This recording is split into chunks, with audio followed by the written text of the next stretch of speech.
Recap. A famous actor discovers his partner's infidelity on Christmas Eve and leaves in shock.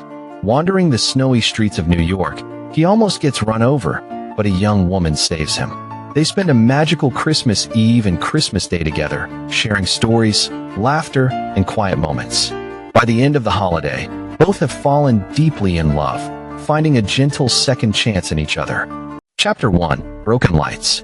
I was supposed to be at a holiday party, smiling for cameras, playing the part everyone expected.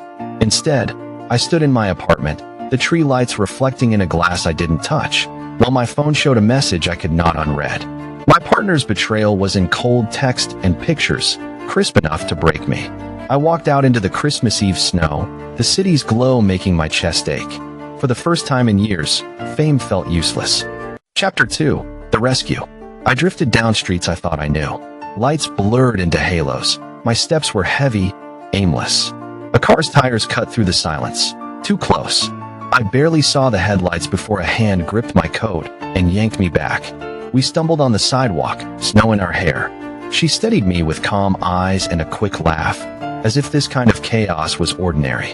For a beat, I only heard the city breathing around us and felt a steady, human heartbeat beside mine. Chapter 3. Warmth in the cold. She offered a coffee from a nearby vendor and insisted I tell her what had happened. I told a shortened version, measured to keep my voice even. In return, she told me about working late at a bookstore and how she loved old holiday vinyl records. We walked under strings of lights, spoke in low tones, and for a while the world narrowed to her laugh and the smell of roasted chestnuts. She did not ask who I was. That anonymity felt like mercy. Chapter 4. Midnight Confessions. We found a bench by a small church where carolers faded into the night. I told her the parts one had kept from the world, how fame had built an invisible wall around me. She leaned her head on my shoulder and told me, simply, that she liked the way I listened and that she believed complicated people could change. When the clock struck midnight, we shared a quiet toast in disposable cups. The city felt less sharp. Grief softened into something else. Chapter 5. Simple Christmas. She invited me to her small apartment to rest. It was modest, with a humble tree and mismatched ornaments.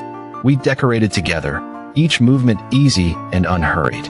On Christmas morning we exchanged small, thoughtful gifts, an old record I had never played in public and a hand-stitched scarf she swore she made terribly, but with care. We cooked a simple breakfast and talked about homes we had never had. I felt, for the first time in a long while, like a man without a role to play, and I liked him. Chapter 6. A New Kind of Fame.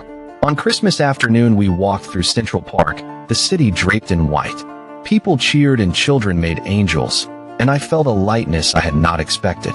We spoke of small dreams, bookshops, quiet Saturdays, a life that did not need flashing lights to feel full.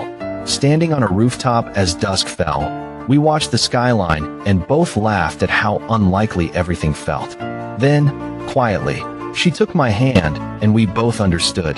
The hurt that began the night would not be the end. We had found one another in the margins of a ruined holiday and turned it into a beginning. If you enjoyed this story, please subscribe to the channel, activate notifications, give the video a like, leave a comment, and share the video.